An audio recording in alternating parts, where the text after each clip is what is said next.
আজকের ভিডিওতে তোমাদের আলোচনা করা হবে তোমরা যারা এখন বর্তমানে নবম শ্রেণীতে পড়াশোনা করছো, অর্থাৎ তোমাদের এখন অনেক স্কুলে পরীক্ষা হয়তো চলছে, প্রথম পর্যায়ক্রমিক মূল্যায়ন 2024, অথবা অনেক স্কুলে ভূগোল পরীক্ষাটি হয়ে শেষ হয়ে গিয়েছে।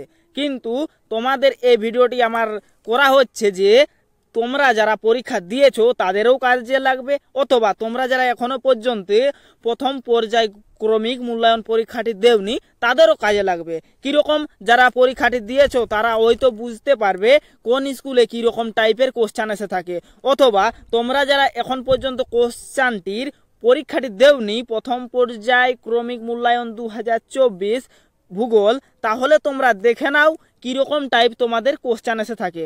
তাহলে তোমাদের এই প্রশ্নটি তোমাদের পরীক্ষাটি হয়ে থাকে তোমাদের 40 মার্কের, এবং তোমাদের একসাথে দুটি পরীক্ষা হয়ে থাকে, এক ভূগোল অথবা ইতিহাস। এই তোমাদের এই পরীক্ষাটি সময় থাকে 1 ঘন্টা 30 মিনিট অথবা 1.5 ঘন্টা। এরপর তোমাদের এর কোশ্চান সম্পর্কে আজকের এই ছোট্ট ভিডিওর মাধ্যমে তোমাদের আলোচনা করা হোক।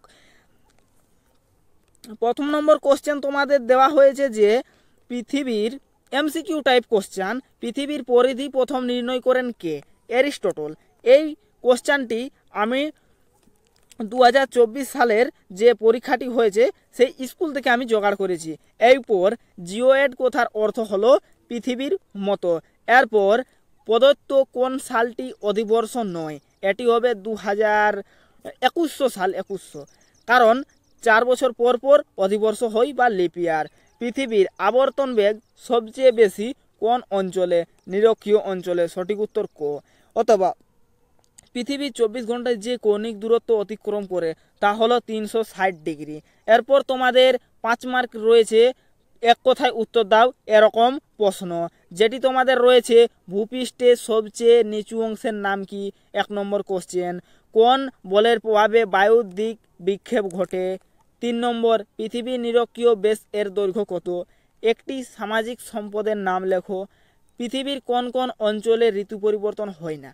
আমি এই প্রশ্নগুলির শুধুমাত্র প্রশ্নপত্রটিতে আমি প্রশ্নগুলো উল্লেখ করে যাচ্ছি, তোমরা উত্তরগুলো খাতায় করবে তোমরা যারা নবম শ্রেণীতে এখন বর্তমানে পড়ছো।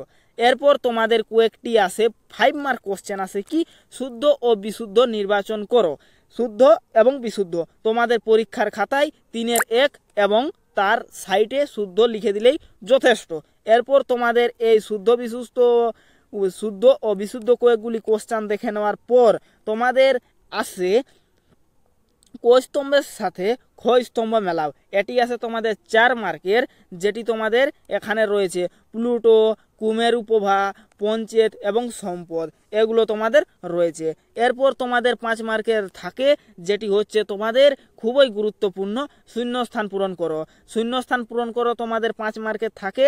তারপর তোমাদের যে কোনো 3টি প্রশ্নের উত্তর দাও, 2 মার্কের করে থাকে। এটিতে তোমাদের অথবা দেওয়া থাকে, যে কোনো 3টি প্রশ্নের উত্তর করতে হয়। সে প্রশ্নগুলি কোনগুলি? আবর্তন গতিতে আহ্নিক গতি বলা হয় কেন? পৃথিবীর অপসূর অবস্থান বলতে কি বোঝো? আমরা কেন বুঝতে পারি যে পৃথিবী গোল? এরপর সৌরবিদ্যুৎ কি কি কাজে ব্যবহার করা হয়? 5 নম্বর কোশ্চেন। সম্পদ সৃষ্টির উপাদান অনুসারে সম্পদের শ্রেণীবিভাগ করো এবং তাদের উদাহরণ সহ লেখো। এরপর তোমাদের 7 নম্বর, যে কোনো 2টি প্রশ্নের উত্তর দাও। এরকম তোমাদের কয়েকটি অপশন থাকে, এগুলি তোমাদের ভীষণ গুরুত্বপূর্ণ সহকারে করা উচিত, কারণ এটি থেকে 10 নাম্বার এসে থাকে। সেই 10 নম্বর প্রশ্নটি আমরা একটু দেখে নিই। একটি চিত্র সহ পৃথিবীর গোলীয় আকৃতির প্রমাণ দাও, এবং 2 নম্বর প্রশ্নটি হচ্ছে আবর্তন গতি পরিক্রমণ গতির মধ্যে পার্থক্য লেখো। 3 নম্বর, সম্পদ বলতে কি বোঝো? সম্পদ সৃষ্টির উপাদানগুলি কি কি এবং সম্পদের বৈশিষ্ট্যগুলি সংক্ষেপে লেখো।